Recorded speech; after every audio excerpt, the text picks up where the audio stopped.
ಅಧ್ಯಾಯ 11 ವಿಶ್ವರೂಪ ದರ್ಶನ ಯೋಗ. ವಿಶ್ವರೂಪ.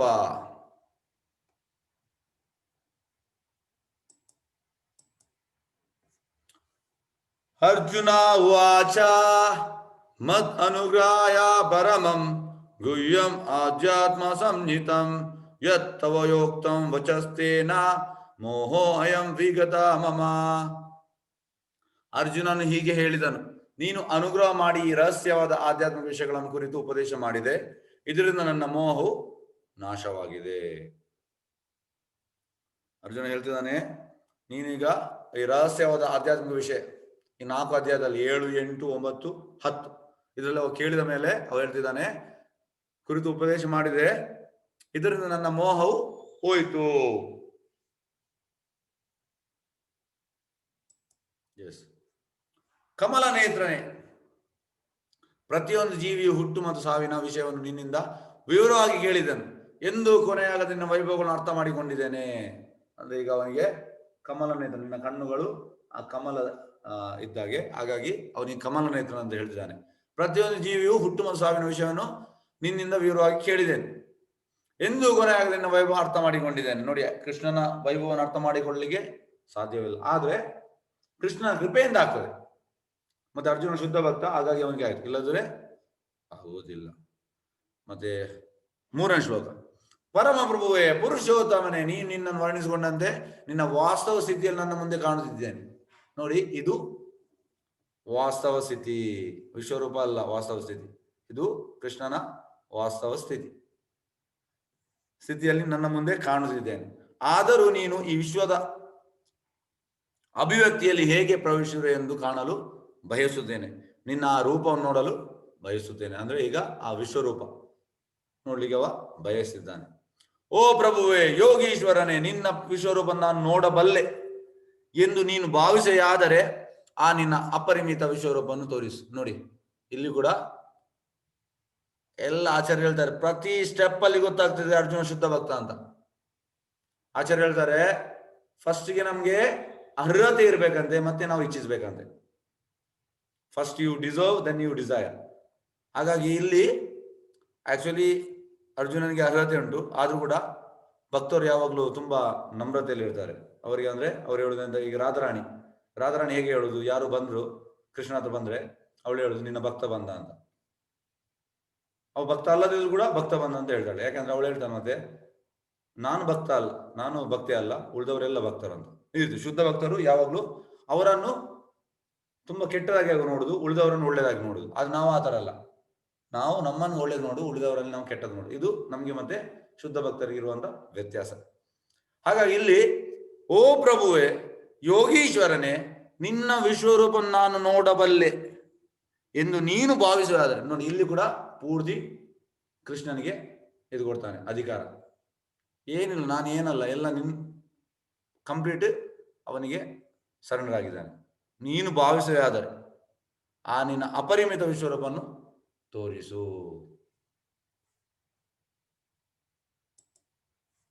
ದೇವೋತ್ತಮ ಪರಮೇಶ್ವರನು ಹೇಳಿದನು, ಪೃಥಯ ಮಗನಾದ ನನ್ನ ಪ್ರೀತಿಯ ಅರ್ಜುನ. ನೋಡಿ, ನನ್ನ ಪ್ರೀತಿಯ ಅರ್ಜುನ ಅಂತ ಹೇಳ್ತಾನೆ, ನನ್ನ ಸಿರಿಗಳನ್ನು ನಾನಾ ವಿಧವಾದ ದಿವ್ಯ ವರ್ಣಗಳ ನನ್ನ ಕೋಟ್ಯಾಂತರ ರೂಪಗಳನ್ನು ನೋಡು. ಅವಾಗ ಕೇಳಿದ ಕೂಡಲೇ ಎಸ್, ಇಲ್ಲಿ ಸ್ಯಾಂಕ್ಷನ್ ಆಯ್ತು. ಹಾಗಾಗಿ ಯಾಕಂದ್ರೆ ಕೃಷ್ಣನಿಗೆ ಅವ ತುಂಬಾ ಇಷ್ಟ, ನನ್ನ ಪ್ರೀತಿಯ ಅರ್ಜುನ ಹೇಳ್ತಿದ್ದಾನೆ. ಹಾಗಾಗಿ ಅವ ಹೇಳಿದ ಕೂಡಲೇ ಅವ ಸ್ಯಾಂಕ್ಷನ್ ಮಾಡಿ ಆಯ್ತು.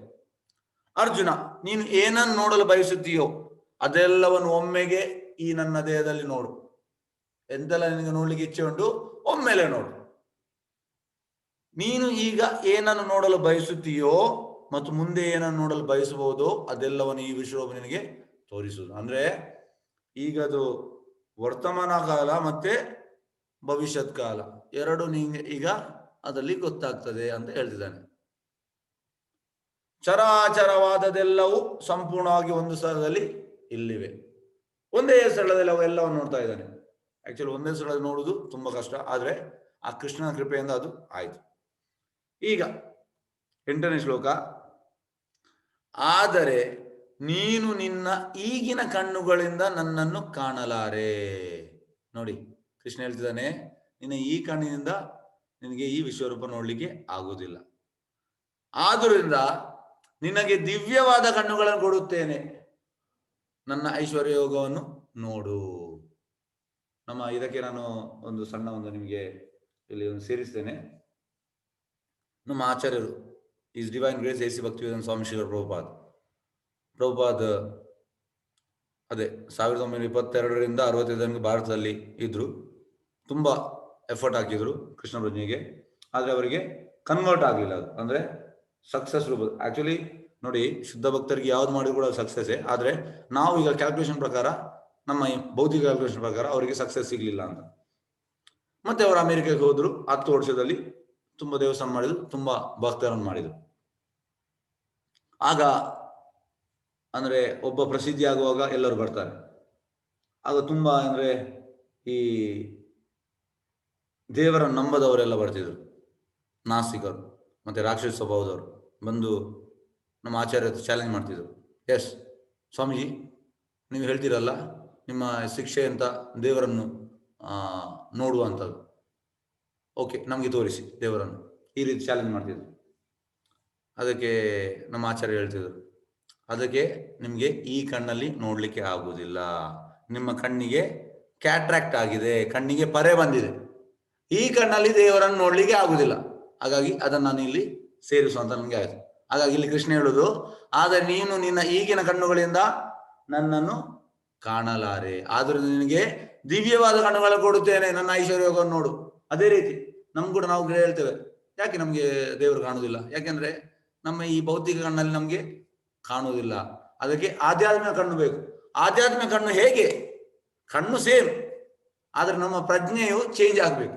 ಪ್ರಜ್ಞೆಯು ಈಗ ಭೌತಿಕ ಉಂಟು, ಪ್ರಜ್ಞೆಯು ಆಧ್ಯಾತ್ಮಿಕ ಪ್ರಜ್ಞೆ ಆಗ್ಬೇಕು, ಕೃಷ್ಣ ಪ್ರಜ್ಞೆ ಆಗ್ಬೇಕು.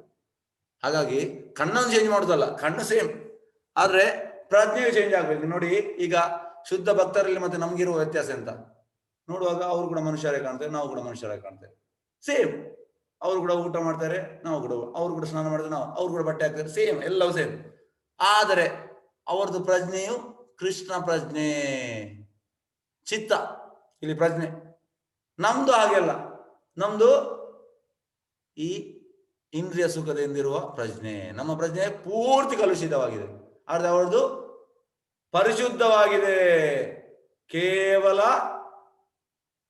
ಕೃಷ್ಣ, ಅವರಿಗೆ ಬೇರೆ ಯಾವುದೂ ಇಲ್ಲ. ನಮ್ಗೆ ಹಾಗೆ ಅಲ್ಲ, ಕೃಷ್ಣನ್ ಬಿಟ್ಟು ಉಳಿದದೆಲ್ಲ ಉಂಟು. ಹಾಗಾಗಿ ಇಲ್ಲಿ ಕೃಷ್ಣ ಹೇಳುದು, ನೀನು ನಿನ್ನ ಈಗಿನ ಕಣ್ಣುಗಳನ್ನು ನಾನು ಕಾಣಲಾರೆ, ಆದ್ರಿಂದ ನಿನಗೆ ದಿವ್ಯವಾದ ಕಣ್ಣುಗಳನ್ನು ಕೊಡುತ್ತೇನೆ, ನನ್ನ ಐಶ್ವರ್ಯ ಯೋಗವನ್ನು ನೋಡು. ನೋಡಿ, ಈ 3D ಕ್ಲಾಸ್, ಈಗ ನಿಮ್ಗೆ ಕೆಲವೆಲ್ಲ ಫಿಲ್ಮ್ ಬರ್ತದೆ 3D ಮೂವಿ. 3D ಮೂವಿ ನೀವು ಹೋಗ್ತೀರಿ ಅದು ಥಿಯೇಟರ್ಗೆ, ಅಲ್ಲಿ ನಿಮ್ಗೆ ಅವರು 3D ಕ್ಲಾಸ್ ಕೊಡ್ತಾರೆ. ಆ ಗ್ಲಾಸ್ ಅಲ್ಲಿ ಮಾತ್ರ ನಿಮ್ಗೆ ನೋಡ್ಲಿಕ್ಕೆ ಆಗುದು. ಅದೇ ರೀತಿ ಈಗ ಕೃಷ್ಣ ಅರ್ಜುನನಿಗೆ ಆ 3D ಕ್ಲಾಸ್ ಕೊಟ್ಟ. ಎಸ್. ಸಂಜಯ ಉವಾಚ ಏವಂ ಉಕ್ತ್ವಾ ತಥೋ ರಾಜನ್ ಮಹಾಯೋಗೇಶ್ವರ ಹರಿ ದರ್ಶಯಾಂಶ ಪಾರ್ಥಾಯ ಪರಮಂ ರೂಪಂ ಐಶ್ವರಂ. ಸಂಜಯನು ಹೇಳಿದನು, ರಾಜನೇ, ಮಹಾಯೋಗೀಶ್ವರನು, ದೇವೋತ್ತಮ ಪುರುಷನು ಹೀಗೆ ಹೇಳಿ ಅರ್ಜುನನಿಗೆ ತನ್ನ ವಿಶ್ವರೂಪವನ್ನು ತೋರಿಸಿದನು. ಈಗ ಸಂಜಯ ಧೃತರಾಷ್ಟ್ರನಿಗೆ ಹೇಳ್ತಾ ಇದ್ದಾನೆ. ನೋಡಿ, ಸಂಜಯನು ಆ ವೇದವ್ಯಾಸರ ಕೃಪೆಯಿಂದ ವಿಶ್ವರೂಪವನ್ನು ನೋಡಿದ. ವೇದವ್ಯಾಸ ಶಿಷ್ಯ ಆಗಿದ್ದ ಯಾರು? ಸಂಜಯ. ಅವರ ಕೃಪೆಯಿಂದ ಅವ ವಿಶ್ವರೂಪ ನೋಡಿದ. ಈಗ ನಾವೆಲ್ಲ ಹೇಳ್ತೇವೆ, ಈಗ ಹೇಗಂದ್ರೆ ನನ್ನ ಹತ್ರ ಒಬ್ಬ ಸ್ಟೂಡೆಂಟ್, ಇದೊಂದು 5 ವರ್ಷದ ಹಿಂದೆ ನಾನು ಪುಸ್ತಕ ವಿತರಣೆ ಮಾಡುವಾಗ ಒಂದು ಸ್ಟೂಡೆಂಟ್ ಬಂದು ಚಾಲೆಂಜ್ ಮಾಡಿದ್ರು. ಚಾಲೆಂಜ್ ಮಾಡಿ ಅಂದ್ರೆ, ನಿಮ್ದು ಇದು ಆಧ್ಯಾತ್ಮಿಕ ಪ್ರಯೋಜನ ಇಲ್ಲ, ನೀವು ಸೈನ್ಸ್ ಈಗ ನೋಡಿ ತುಂಬಾ ಅಡ್ವಾನ್ಸ್ ಆಗಿದೆ, ಟೆಕ್ನಾಲಜಿ ಅದು ಇದು, ನಿಮ್ದೆಂತ, ನಿಮ್ದು ಏನು ಪ್ರಯೋಜನ ಇಲ್ಲ, ಅದು ಸುಮ್ಮನೆ ಹಾಗೆಲ್ಲ ಹೇಳ್ದ. ಮತ್ತೆ ನಾನು ಅವನಿಗೆ ಹೇಳಿದೆ, ನಿಮ್ದು ಈ ಸೈನ್ಸ್ ಚೇಂಜ್ ಆಗ್ತಾ ಇರ್ತದೆ, ಯಾಕೆಂದ್ರೆ ಇದಕ್ಕೆ ರಿಲೇಟೆಡ್, ಅದಕ್ಕೆ ನಾನು ಹೇಳ್ತಾ ಇದ್ದೇನೆ. ಸೈನ್ಸ್ ಚೇಂಜ್ ಆಗ್ತಾ ಇರ್ತದೆ. ನೋಡಿ, ಒಂದು 120 ವರ್ಷದಿಂದ ಜನರೇಟರ್ ಅನ್ನು ದೊಡ್ಡದಾಗಿ ಮಾಡಿದ್ರು. ಮತ್ತೆ ಒಂದು 50 ವರ್ಷದಿಂದ ಈ ಮೋಟಾರ್ ಕಾರ್, ಈಗ ಹೇಗಂದ್ರೆ ನಮ್ಮಲ್ಲಿ ಬರೋದು ಲೇಟರ್, ಫಸ್ಟಿಗೆ ಅಮೆರಿಕದಲ್ಲಿ ಬರುದು, ಮತ್ತೆ ನಾವು ತುಂಬಾ ನಾವು ಹಿಂದೆ ಇದ್ದೇವೆ. ಹಾಗಾಗಿ ಆ ಮೋಟಾರ್ ಕಾರ್ ಅಲ್ಲಿ ಬಂದಿತ್ತು ಫಸ್ಟಿಗೆ, ಮತ್ತೆ ಇಲ್ಲಿ ಬಂದದ್ದು. ಹಾಗಾಗಿ ನಮ್ಮ ಆಚಾರ್ಯ ಹೇಳ್ತಿದ್ರು. ಹಾಗಾಗಿ ಮತ್ತೆ ನಾವು ಇದು ಕಾರ್ ವೆಹಿಕಲ್ನೆಲ್ಲ ನಾವು ದೊಡ್ಡದಾಗಿ ಮಾಡಿದ್ದೇವೆ. ಮತ್ತೆ ಎಂತಾಯ್ತು, ಮತ್ತೆ ಸ್ವಲ್ಪ ಸಮಯದ ನಂತರ ಲಾಸ್ಟ್ 30 ವರ್ಷ ಹಿಂದೆ ಕಂಪ್ಯೂಟರ್ ಬಂತು. ಕಂಪ್ಯೂಟರ್ ಅನ್ನು ದೊಡ್ಡದಾಗಿ ಮಾಡಿದೆವು. ಮತ್ತೆ ಒಂದು 20 ವರ್ಷ ಹಿಂದೆ ಮೊಬೈಲ್ ಬಂತು. ಮೊಬೈಲ್ ಅನ್ನು ದೊಡ್ಡದಾಗಿ ಮಾಡಿದೆವು. ಆ ನಡುವಲ್ಲಿ ಟಿವಿ ಕೂಡ ಬಂದಿತ್ತು. ಸಾರಿ, ಆ ಟಿವಿ ವಿಷಯಕ್ಕೆ ನಾನು ಬರುವಾಗ ಇದು ಬಂದೆ.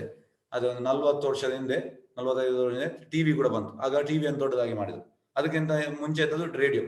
ಹಾಗಾಗಿ ಈ ಸೈನ್ಸ್, ವಿಜ್ಞಾನ, ಈ ಮಾಡರ್ನ್ ಸೈನ್ಸ್, ನಮ್ದು ಈ ಆಧ್ಯಾತ್ಮಿಕ ಇರುವುದು ವೇದಿಕ್ ಸೈನ್ಸ್. ಹಾಗಾಗಿ ವೇದಿಕ್ ಸೈನ್ಸ್ ಹೇಗಂದ್ರೆ ಚೇಂಜ್ ಆಗುವುದಿಲ್ಲ. ಕೋಟಿ ವರ್ಷದಿಂದ ಎಂತ ಉಂಟು ಅದೇ ಸೇಮ್. ಅದಕ್ಕೆ ಹೇಳೋದು ಡಿಸೆಂಡಿಂಗ್ ಆರ್ಡರ್, ಅಂದ್ರೆ ಹೇಗೆ ಉಂಟು ಹಾಗೆ. ಇದು science ascending order. Ascending order ಅಂದ್ರೆ ಚೇಂಜ್ ಆಗ್ತಾ ಇರ್ತದೆ. ಈಗ ಮತ್ತೆ ಅವ್ರಿಗೆ ಆಗ್ತದೆ, ಇನ್ನೊಂದು ಚೇಂಜ್ ಆಗ್ತದೆ, ಆ ರೀತಿ. ನೋಡಿ, ನಾನು ಅವನಿಗೆ ಹೇಳಿದೆ, ನಿಮ್ದು ಆ ಹುಡುಗನಿಗೆ, ನಿಮ್ದು ಟಿವಿ ಯಾವಾಗ ಬಂತಂತ ಹೇಳಿದೆ ಅವನಿಗೆ. ಅದಕ್ಕೆ ಅವ ಹೇಳಿದ ಒಂದು 50 ವರ್ಷದ ಹಿಂದೆ ಅಂತ ಹೇಳಿದ. ಮತ್ತೆ ನಾನು ಹೇಳಿದೆ ಈ ಶ್ಲೋಕವನ್ನು ಅವನಿಗೆ ಹೇಳಿದೆ ಹುಡುಗನಿಗೆ. ನೋಡು, ಸಂಜಯನು ರಾಜ್ಯದಲ್ಲಿದ್ದ, ಎಲ್ಲಿ ಹಸ್ತಿನಾಪುರದಲ್ಲಿದ್ದ. ಹಸ್ತಿನಾಪುರದಲ್ಲಿದ್ದು ಕುರುಕ್ಷೇತ್ರವನ್ನು ನೋಡಿದ. ಹೇಗೆ ನೋಡಿದ ಅದು ನನಗೆ ಗೊತ್ತಿಲ್ಲ ಅಂತ ಹೇಳಿದ. ಹೇಗೆ ಅಂದ್ರೆ ಅವನಿಗೆ ದಿವ್ಯ ದರ್ಶನ ಆಯ್ತು. ಅಲ್ಲಿ ಇದ್ದು, ಈಗ ಎಂತ ನಮ್ದು ಲೈವ್ ಟೆಲಿಕಾಸ್ಟ್, ನಾವು ಟಿವಿಯನ್ನು ಹೇಳ್ತೇವಲ್ಲ, ಈಗ ನಾವು ಅಮೆರಿಕದಲ್ಲಿ ಆಗುದನ್ನು ನಾವು ನೋಡ್ತೇವೆ. ಇವ ನೋಡಿದ. ಹೇಗೆ ನೋಡಿದ ಅದು ನಾನು ನಂಬುದಿಲ್ಲ. ನೀನು ನಂಬುದಿಲ್ಲ, ಯಾಕಂದ್ರೆ ನಿಂಗೆ ನಂಬಿಕೆ ಕೂಡ ಬರುದಿಲ್ಲ, ಆಗ ನೀನು ಹೋಗು ಅಂತ ಹೇಳಿದೆ. ಹಾಗಾಗಿ ಜನರು ಹೇಗೆ ಅಂದ್ರೆ ಈ ವೇದಿಕ್ ಸೈನ್ಸ್ ಅನ್ನು ನಂಬುದಿಲ್ಲ, ಈ ಸೋಕಾಲ್ ಸೈನ್ಸ್ ಅನ್ನು ನಂಬುತ್ತಾರೆ. ಇದು ಎಂತಂದ್ರೆ ಯಾಕಂದ್ರೆ ಅವರು ಬುದ್ಧಿಹೀನರು, ಆಗ್ಲೇ ಹೇಳಿದ ಹಾಗೆ. ಹಾಗಾಗಿ ಆ ಕೃಷ್ಣನ ಕೃಪೆಯಿಂದ ನೋಡಿ, ಈ ಅಲ್ಲಿ ಎಂತಂದ್ರೆ ನೋಡಿ, ಈ ನಮ್ಮ ಭೌತಿಕ ಲೋಕದಲ್ಲಿ ಆಚಾರ್ಯ ಹೇಳ್ತಾರೆ ಪ್ರಭುಪಾದ್, ನಾವು ಬಡ್ ಬಡ್ ಮಾಡಿ ದೊಡ್ಡ ದೊಡ್ಡ ಫ್ಯಾಕ್ಟರಿ, ಇಂಡಸ್ಟ್ರಿ ಮಾಡಿ ನಾವು ಟಿವಿಯನ್ನು ಮಾಡುದು. ಆದ್ರೆ ಇಲ್ಲಿ ನೋಡಿ, ಖಾಲಿ ಸಟಲ್, ಅದು ಏನು ಕಷ್ಟಪಡ್ಲಿಕ್ಕಿಲ್ಲ. ನಾವು ಸಂಜಯನಿಗೆ ಆ ಎಲ್ಲವನ್ನು ನೋಡುವ ಒಂದು ಭಾಗ್ಯ ಇತ್ತು. ಹಾಗಾಗಿ ಎಲ್ಲವೂ ಇತ್ತು.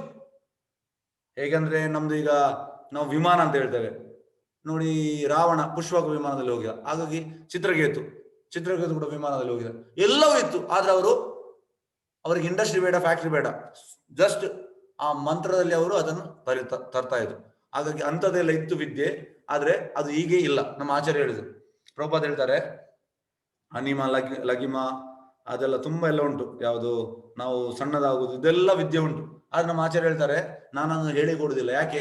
ಶುದ್ಧ ಭಕ್ತರೆಲ್ಲ ಗೊತ್ತುಂಟು. ಯಾಕಂದ್ರೆ ಈ ಕಲಿಯುಗದ ಜನರು ಮಿಸ್ಯೂಸ್ ಮಾಡ್ತಾರೆ.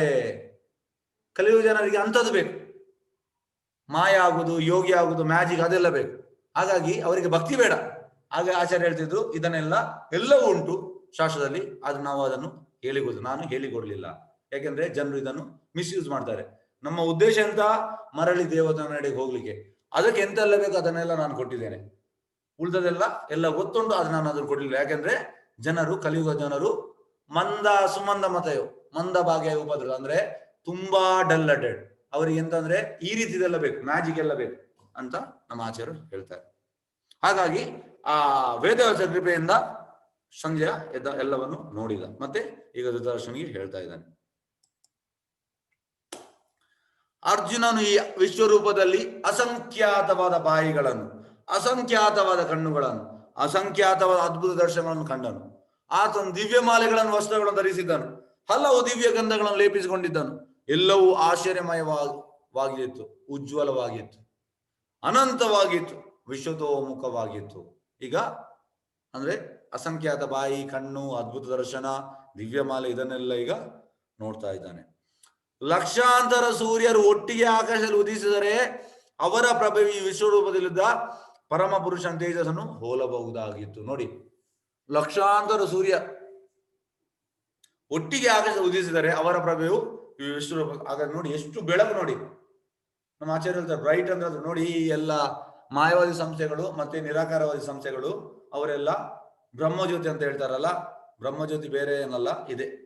ಆದ್ರೆ ಶುದ್ಧ ಭಕ್ತರಿಗೆ ಇದು ಇಚ್ಛೆ ಇಲ್ಲ. ನೋಡಿ, ನಮ್ಮ ಆಚಾರ್ಯ ಹೇಳ್ತಾರೆ, ನಾವೀಗ ಹೇಗೆ ಅಂದ್ರೆ ಮಧ್ಯಾಹ್ನದ ಹೊತ್ತು ಉರು ಬಿಸಿಲಿನಲ್ಲಿ ಒಂದು 12 ಗಂಟೆ 12ವರೆಗೆ ನಮಗೆ ಒಂದು ಎಷ್ಟೋ ಸೆಕೆಂಡ್ ನೋಡ್ಲಿಕ್ಕೆ ಆಗುದಿಲ್ಲ ಸೂರ್ಯನನ್ನು ಹೀಗೆ ಕಣ್ಣಲ್ಲಿ, ಮತ್ತೆ ನಾವು ಇದನ್ನ ಹೇಗೆ ನೋಡುವುದು?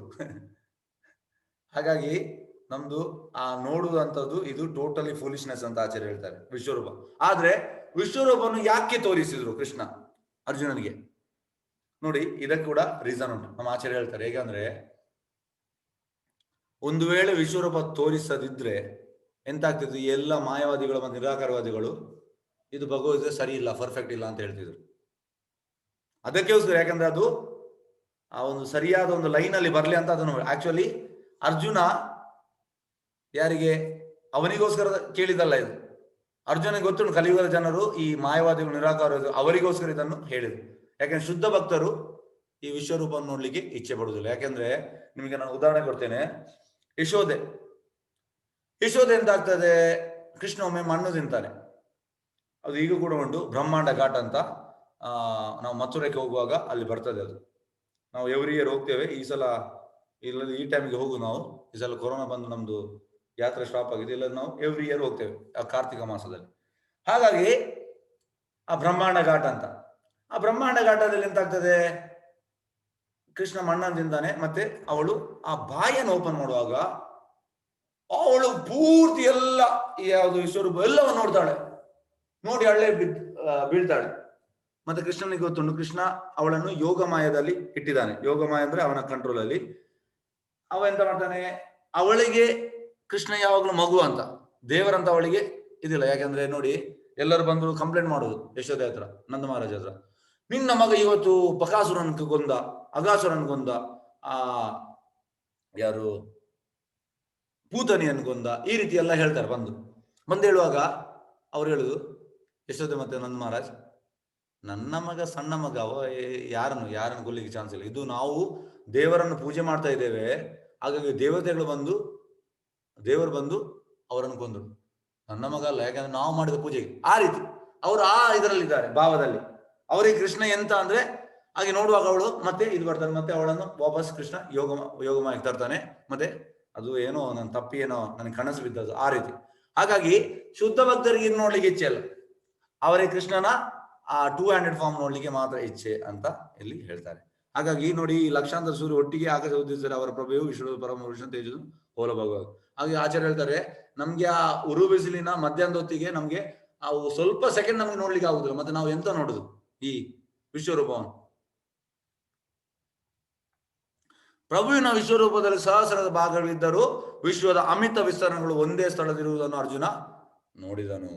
ನೋಡಿ, ವಿಶ್ವರೂಪದಲ್ಲಿ ಸಹಸ್ರ ಭಾಗಗಳಿದ್ದರೂ ವಿಶ್ವದ ಅಮಿತ ವಿಸ್ತರಣೆಗಳು ಒಂದೇ ಸ್ಥಳದಿರುವುದನ್ನು ಅರ್ಜುನ ನೋಡಿದನು. ಅನಂತರ ದಿಗ್ಭ್ರಮೆಯಿಂದ ಆಶ್ಚರ್ಯದಿಂದ ರೋಮಾಂಚನಗೊಂಡ ಅರ್ಜುನನು ತಲೆಬಾಗಿ ಪ್ರಣಾಮ ಮಾಡಿದ. ನೋಡಿ, ಪೂರ್ತಿ ದಿಗ್ಭ್ರಮೆಯಾದ, ಆಶ್ಚರ್ಯದಿಂದ ರೋಮಾಂಚನಗೊಂಡ ಅರ್ಜುನ ತಲೆಬಾಗಿ ಪ್ರಣಾಮ ಮಾಡ್ತಾ ಇದ್ದಾನೆ. ಕೈಗಳನ್ನು ಮುಗಿದುಕೊಂಡು ಪರಮ ಪ್ರಭುವಿಗೆ ಪ್ರಾರ್ಥನೆ ಮಾಡಲು ಪ್ರಾರಂಭಿಸಿದ. ಪೂರ್ತಿ ಕೈ ಮುಗಿತಾ ಇದ್ದಾನೆ, ಪ್ರಾರ್ಥನೆ ಮಾಡ್ತಾ ಇದ್ದಾನೆ. ಅರ್ಜುನನು ಹೀಗೆ ಹೇಳಿದನು, ಪ್ರೀತಿಯ ಪ್ರಭು ಶ್ರೀಕೃಷ್ಣನೇ, ಎಲ್ಲಾ ದೇವತೆಗಳು ಮತ್ತು ಇತರ ಹಲವಾರು ಜೀವಿಗಳು ನಿನ್ನ ದೇಹದಲ್ಲಿ ಸೇರಿರುವುದನ್ನು ಕಾಣುತ್ತಿದ್ದೇನೆ.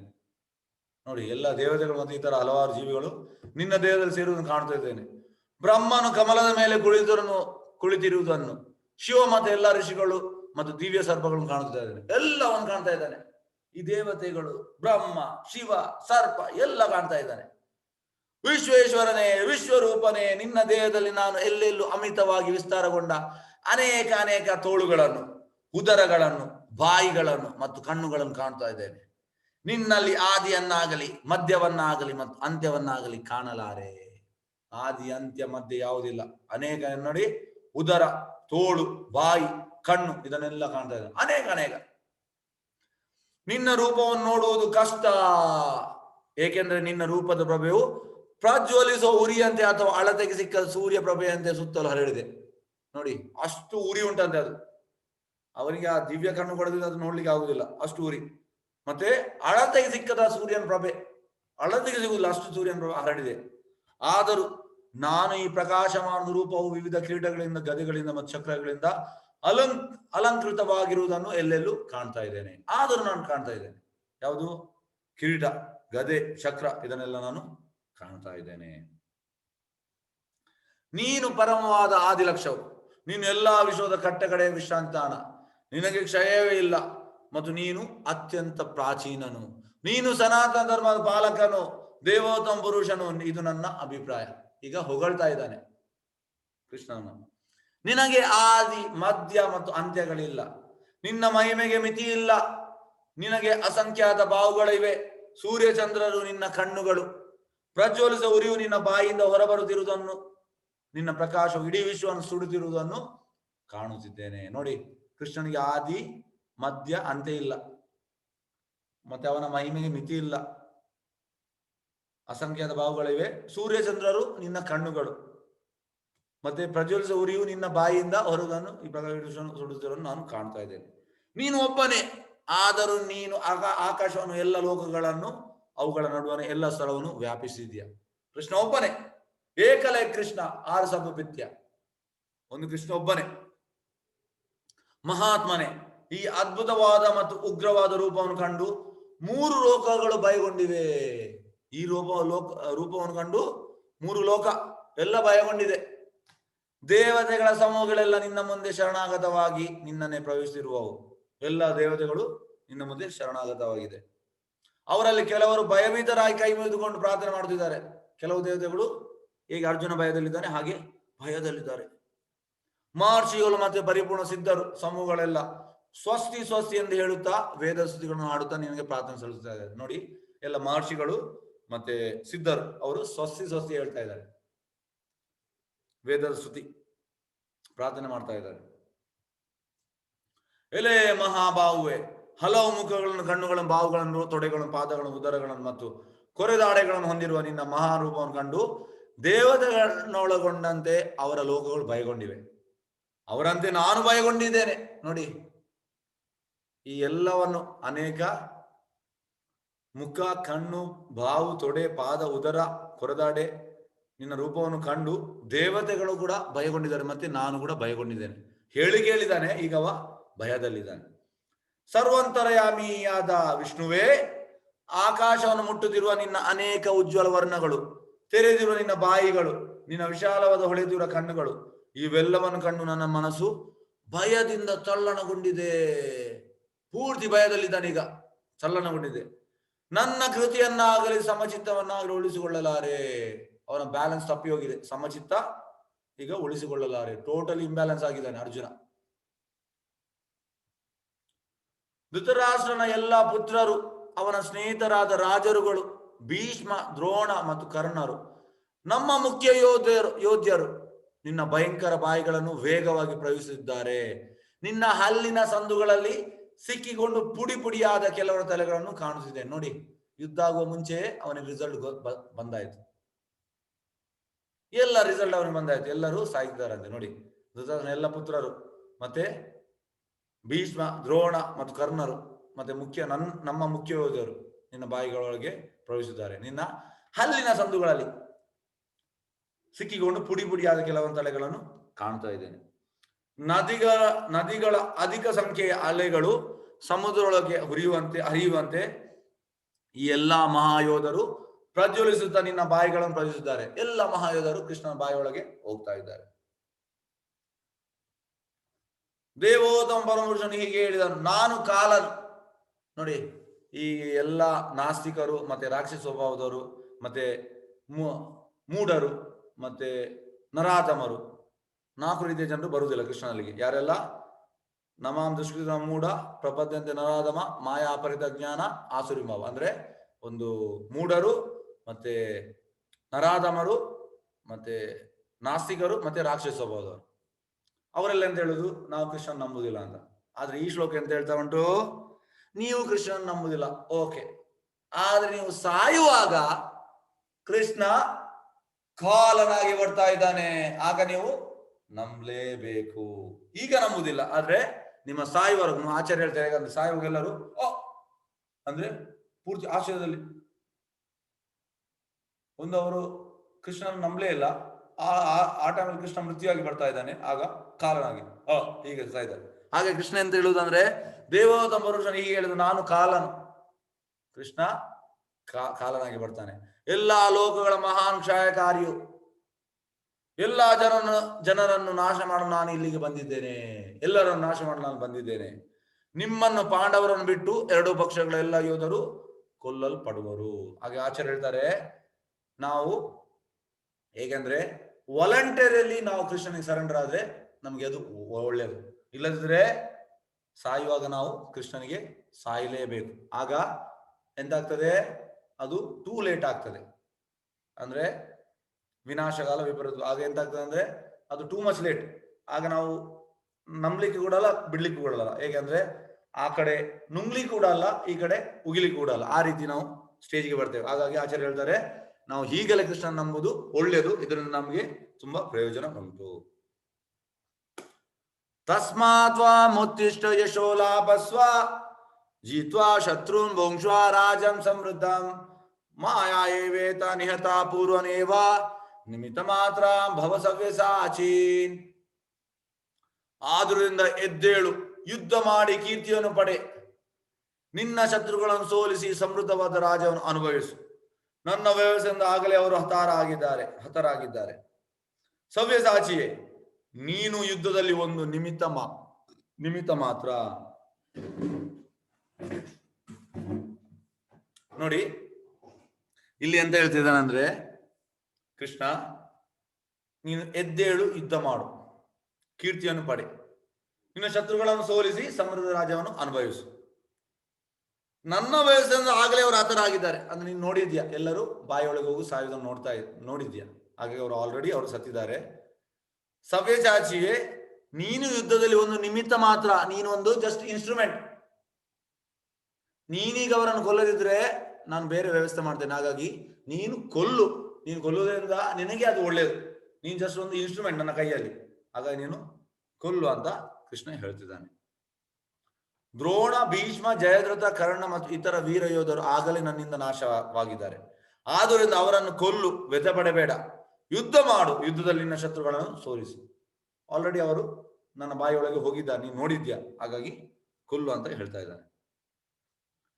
ಸಂಜಯನು ಧೃತರಾಷ್ಟ್ರನಿಗೆ ಹೀಗೆ ಹೇಳಿದನು, ರಾಜನೇ, ದೇವೋತ್ತಮ ಪರಮಪುರುಷನ ಈ ಮಾತುಗಳನ್ನು ಕೇಳಿ ಅರ್ಜುನನು ಕೈಗಳನ್ನು ಮುಗಿದುಕೊಂಡು ನಡುಗುತ್ತಾ ಮತ್ತೆ ಮತ್ತೆ ನಮಸ್ಕಾರ ಮಾಡಿದನು.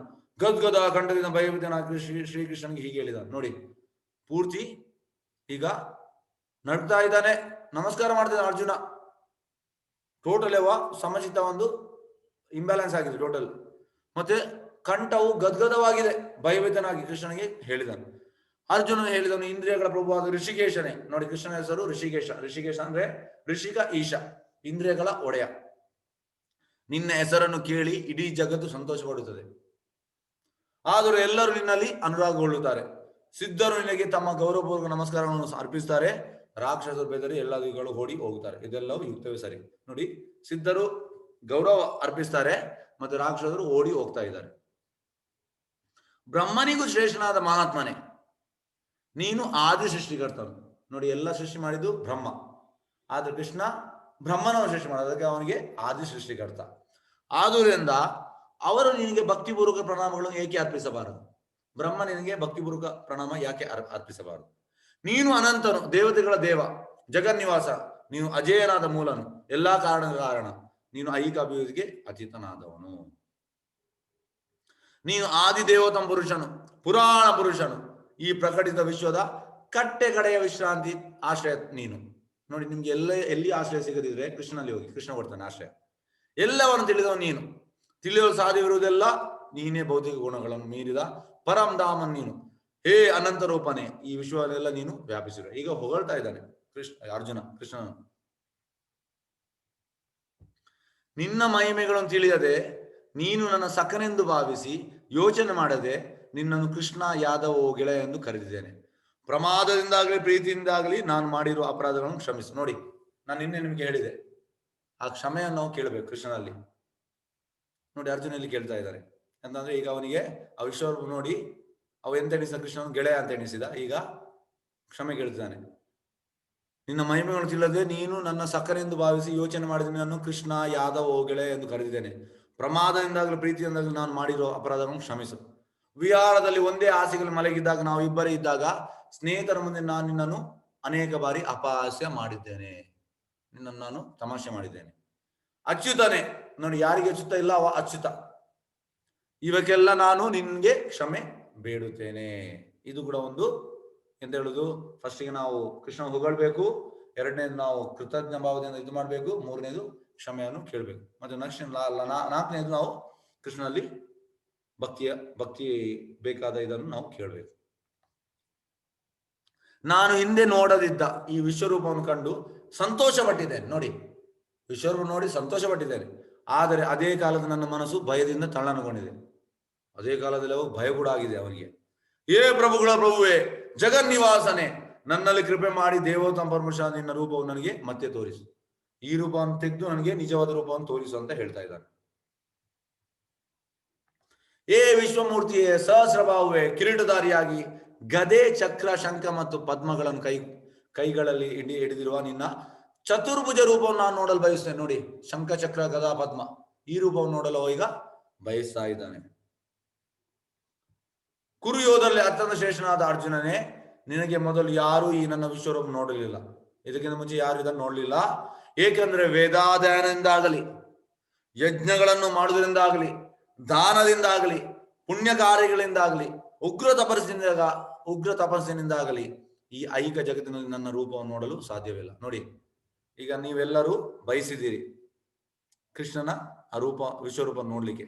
ಕೃಷ್ಣ ಎಂತ ಹೇಳ್ತಿದ್ದಾನೆ, ವೇದಾಧ್ಯಯನದಿಂದ ಇದನ್ನು ನೋಡ್ಲಿಕ್ಕೆ ಆಗುದಿಲ್ಲ, ಯಜ್ಞ ಮಾಡುವುದರಿಂದ ಇದನ್ನು ನೋಡ್ಲಿಕ್ಕೆ ಆಗುದಿಲ್ಲ, ದಾನದಿಂದ ನೋಡ್ಲಿಕ್ಕೆ ಆಗುದಿಲ್ಲ, ಪುಣ್ಯ ಕಾರ್ಯಗಳಿಂದ ಇದನ್ನು ನೋಡ್ಲಿಕ್ಕೆ ಆಗುದಿಲ್ಲ, ಉಗ್ರ ತಪಸ್ಸಿನಿಂದ ಇದನ್ನು ನೋಡ್ಲಿಕ್ಕೆ ಆಗುದಿಲ್ಲ. ಮತ್ತೆ ಹೇಗೆ ನೋಡ್ಲಿಕ್ಕೆ ಆಗುತ್ತದೆ? ಕೇವಲ ಶುದ್ಧ ಭಕ್ತಿಯಿಂದ.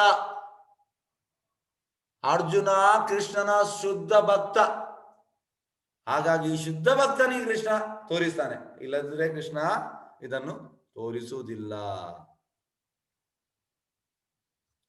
ನನ್ನ ಈ ಘೋರ ರೂಪವನ್ನು ನೋಡಿ ನೀನು ತಳಮಳಗೊಂಡಿದ್ದೀಯ ಮತ್ತು ದಿಗ್ಭ್ರಾಂತನಾಗಿದ್ದೀಯ.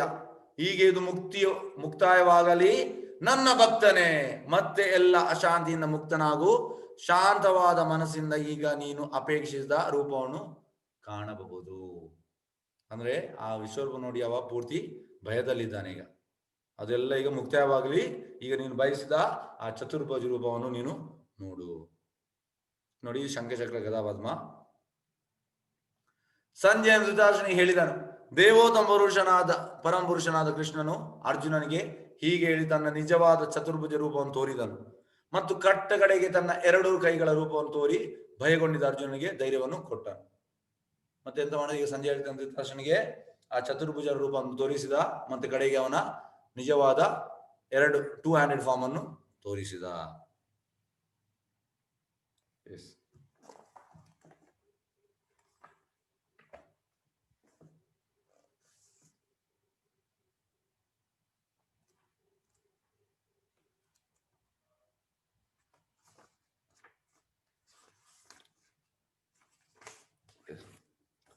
ಹೀಗೆ ಕೃಷ್ಣನು ಅವನ ಮೂಲ ರೂಪದಲ್ಲಿ ಕಂಡಾಗ ಅರ್ಜುನನು ಹೀಗೆ ಎಂದನು, ಓ ಜನಾರ್ದನ, ಇಷ್ಟೊಂದು ಸುಂದರವಾದ ಮಾನವ ಸದೃಶ ರೂಪವನ್ನು ಕಂಡು ನನ್ನ ಮನಸ್ಸು ಸಮಾಧಾನವಾಗಿದೆ, ನನ್ನ ಸಹಜ ಸ್ವಭಾವಕ್ಕೆ ಹಿಂದಿರುಗಿದೆ.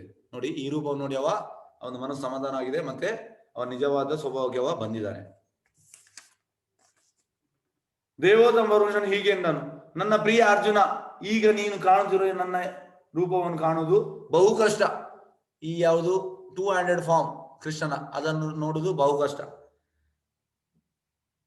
ದೇವತೆಗಳು ಸಹ ಪ್ರಿಯವಾದ ಈ ರೂಪವನ್ನು ಕಾಣುವ ಅವಕಾಶಕ್ಕಾಗಿ ಹಂಬಲಿಸುತ್ತಾರೆ. ಎಲ್ಲ ದೇವತೆಗಳು ಕೂಡ ಈ ರೂಪವನ್ನು ನೋಡಲು ಹಂಬಲಿಸುತ್ತಾರೆ. ಭಕ್ತ್ಯಾತು ಅನನ್ಯ ಸಾಖ್ಯ ಅಹಂ ಏವಾ ವಿದೋ ಅರ್ಜುನ ಜ್ಞಾತುಂ ದ್ರಷ್ಟುಂ ಚ ತತ್ವೇನ ಪ್ರವೇಶುಂ ಚ ಪರಂತಪ. ನನ್ನ ಪ್ರೀತಿಯ ಅರ್ಜುನನೇ, ಏಕಚಿತ್ತದ ಭಕ್ತಿ ಸೇವೆಯಿಂದ ಮಾತ್ರ ನಿನ್ನ ಮುಂದೆ ನಿಂತಿರುವ ನನ್ನನ್ನು ನಾನಿರುವಂತೆ ಅರ್ಥ ಮಾಡಿಕೊಳ್ಳಲು ಸಾಧ್ಯ. ಹೀಗೆ ಮಾತ್ರ ನನ್ನನ್ನು ನೇರವಾಗಿ ನೋಡಲು ಸಾಧ್ಯ. ಈ ರೀತಿಯಲ್ಲಿ ಮಾತ್ರ ನನ್ನನ್ನು ತಿಳಿಯುವ ರಹಸ್ಯಗಳನ್ನು ನೀನು ಪ್ರವೇಶಿಸಬಲ್ಲೆ. ನೋಡಿ, ಏಕಚಿತ್ತದ ಭಕ್ತಿ ಸೇವೆಯಿಂದ ಮಾತ್ರ ಕೃಷ್ಣನ ನಿಜವಾದ ಈ ರೂಪವನ್ನು ನಿಮಗೆ ನೋಡ್ಲಿಕ್ಕೆ ಸಾಧ್ಯ. ನೋಡಿ ಹೇಗಿದ್ದಾನೆ ಕೃಷ್ಣ. ಕೃಷ್ಣನ್ ನೋಡಿದ್ರೆ ನಿಮ್ಗೆ ನೋಡ್ತಾ ಇರುವಂತ ಆಗ್ತದೆ, ಇದು ನಿಜವಾದ ರೂಪ. ಆದ್ರೆ ನಾವು ಈ ಭೌತಿಕ ಲೋಕದ ನಮ್ಗೆಲ್ಲರಿಗೂ ಆ ವಿಶ್ವರೂಪ ನೋಡ್ಲಿಕ್ಕೆ ಇಚ್ಛೆ. ಈ ಶುದ್ಧ ಭಕ್ತರಿಗೆ ಕೃಷ್ಣ ಈ ಫಾರ್ಮ್ ನೋಡ್ಲಿಕ್ಕೆ ಇಚ್ಛೆ.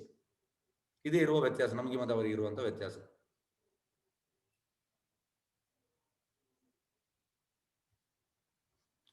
ಮತ್ಕರ್ಮ ಕೃಣ್ ಮತ್ಪರಮೋ ಮದ್ಭಕ್ತ ಸಂಗವರ್ಜಿತ ನಿರ್ವೈರ್ಯ ಸರ್ವಭೂತೇಷು ಯಸ ಮಾಮೇತಿ ಪಾಂಡವ. ಪ್ರಿಯ ಅರ್ಜುನ, ಕಾಮ್ಯ ಕರ್ಮದ ಮತ್ತು ಹೂವಾತ್ಮ ಚಿಂತನೆಗಳ ಕಳದಿಂದ ಮುಕ್ತರಾಗಿ ಯಾರು ನನ್ನ ಪರಿಶುದ್ಧ ಭಕ್ತಿ ಸೇವೆ ತೊಡಗಿರುವನೋ, ಯಾರು ನನಗಾಗಿ ಕರ್ಮಗಳು ಮಾಡುವನೋ, ನನ್ನನ್ನು ತನ್ನ ಬದುಕಿನ ಪರಮ ಗುರಿಯನ್ನಾಗಿ ಮಾಡಿಕೊಳ್ಳುವನೋ ಮತ್ತು ಎಲ್ಲಾ ಜೀವಿಗಳ ಮಿತ್ರನು, ಅವನು ನಿಶ್ಚಯವಾಗಿಯೂ ನನ್ನಲ್ಲಿ ಬರುವನು. ನೋಡಿ, ಕೃಷ್ಣ ಹೇಳುವುದಂತಂದ್ರೆ, ಪ್ರಿಯ ಅರ್ಜುನ, ಕಾಮ್ಯ ಕರ್ಮದ ಮತ್ತು ಹೂವಾತ್ಮ ಚಿಂತನೆಗಳ ಕಳದಿಂದ ಮುಕ್ತರಾಗಿ. ನೋಡಿ, ನಮ್ಮ ಪ್ರಾಬ್ಲಮ್ ಇದೆರಡು ಪ್ರಾಬ್ಲಮ್. ನಮ್ದು ಕಾಮ್ಯ ಕರ್ಮ ಮತ್ತೆ ಹೂವಾತ್ಮಕ ಚಿಂತನೆ. ನನ್ನ ಪ್ರಕಾರ ಹೀಗೆ, perhaps, may be, might be, ಈ ರೀತಿಯಲ್ಲಿ ನಾವು ಹೇಳ್ತೇವೆ. ನನ್ನ ಪ್ರಕಾರ ಹೀಗಿರ್ಬಹುದು, ಆಗಿರ್ಬಹುದು, ಹೀಗಿರ್ಬಹುದು. ಅದನ್ನೆಲ್ಲ ನಾವು ಬದಿಗಿಡ್ಬೇಕಂತೆ. ಹೂವಾತ್ಮಕ ಚಿಂತನೆ ಆಚಾರ್ಯ ಹೇಳ್ತಾರೆ. ಈಗ ನೋಡಿ, ನಾವು ಯಾಕೆ ಈ ಪ್ರಚಾರವನ್ನು ಮಾಡ್ತಾ ಇದ್ದೇವೆ? ಭಗವದ್ ಹೇಳುವುದು ಯಾಕೆಂದ್ರೆ ಜನರ ತಲೆಯಲ್ಲೆಲ್ಲ ಹಾವುಂಟು. ಈಗ ನಾವು ನಿಮ್ಗೆ ಪುಸ್ತಕ ಕೊಟ್ಟೆವು, ನಿಮ್ಮ ತಲೆಯಲ್ಲಿ ಹಾವಿದ ಕಾರಣ ಅಲ್ಲಿ ಓದುವಾಗ ಹಗ್ಗ ಬರ್ತದೆ. ಆದ್ರೆ ನೀವೆಂತ ಮಾಡ್ತೀರಿ? ಅಲ್ಲಿ ಹಗ್ಗದ ಬದಲು ಹಾವನ್ನು ತರ್ತೀರಿ. ಹಾಗಾಗಿ ನಾವು ಈ ಬೋಧನೆ ಮಾಡೋದು ಅದಕ್ಕೋಸ್ಕರ, ಸರಿಯಾಗಿ ನೀವು ಓದಿ ಅಂತ. ಹಾಗಾಗಿ ನಮ್ಮ ಹೂವಾತ್ಮಕ ಚಿಂತನೆ ನನ್ನ ಪ್ರಕಾರ ಹೀಗೆ ಹೇಗಂದ್ರೆ ಓದುವಾಗ ಓದ್ತೇವೆ, ಓಕೆ ಇದು ಹೀಗೆ ಉಂಟು, ಆದ್ರೆ ನನ್ನ ಪ್ರಕಾರ ಹೀಗೆ, ಹಾಗೆ ಅಲ್ಲ, ಕೃಷ್ಣನ ಪ್ರಕಾರ ನಾವು ಹೋಗ್ಬೇಕು. ಆ ಕೃಷ್ಣ ಹೇಳುದು ಎಂತಂದ್ರೆ, ಪ್ರಿಯ ಅರ್ಜುನ, ಕಾಮ್ಯ ಕರ್ಮದ ಮತ್ತು ಹೂವಾತ್ಮ ಚಿಂತನೆಗಳ ಕಳದಿಂದ ಮುಕ್ತರಾಗಿ ಯಾರು ನನ್ನ ಪರಿಶುದ್ಧ ಭಕ್ತಿ ಸೇವೆಯಲ್ಲಿ ತೊಡಗಿರುವನೋ, ಯಾರು ನನಗಾಗಿ ಕರ್ಮಗಳು ಮಾಡುವನೋ, ಅದಕ್ಕೆ ಹೇಳು ನಿಷ್ಕಾಮ ಕರ್ಮ ಯೋಗ, ನನ್ನನ್ನು ತನ್ನ ಬದುಕಿನ ಪರಮ ಗುರುವಿನಾಗಿ ಮಾಡಿಕೊಳ್ಳುವನೋ ಮತ್ತು ಎಲ್ಲಾ ಜೀವಿಗಳ ಮಿತ್ರನೋ, ಅವನು ನಿಶ್ಚಯವಾಗಿ ನನ್ನಲ್ಲಿ ಬರುವನು. ಎಸ್, ಅಧ್ಯಾಯದ ಸಾರಾಂಶ: ಅರ್ಜುನ ವಿಶ್ವರೂಪ ತೋರಿಸಬೇಕೆಂದು ಕೃಷ್ಣನಿಗೆ ವಿನಂತಿಸುತ್ತಾನೆ. ದ್ರಾಷ್ಟ್ರಂ ಇಚ್ಛಾಮಿ ತೇ ರೂಪಂ. ಭಗವಾನ್ ಕೃಷ್ಣನ ವಿಶ್ವರೂಪ ವಿವರಿಸ್ತಾನೆ. ಭಾವುನಿ ಅದೃಷ್ಟ ಪೂರ್ವಾನಿ. ಅರ್ಜುನ ನೋಡಿದ ವಿಶ್ವರೂಪ ಅನೇಕ ಅದ್ಭುತ ದರ್ಶನ.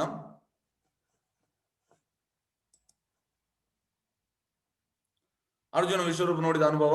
ಧೃತಿಂ ನ ವಿಂದಾಮಿ ಸಮಂ ಚ ವಿಷ್ಣು.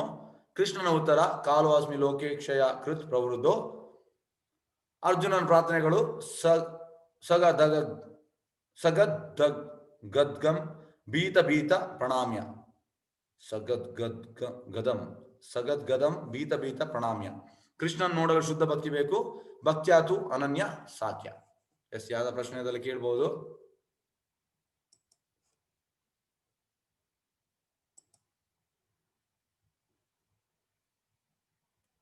ಎಸ್, ಊರ್ಮಿಳಾ ಮಾತಾಜಿ ಅನ್ಮ್ಯೂಟ್ ಮಾಡಿ.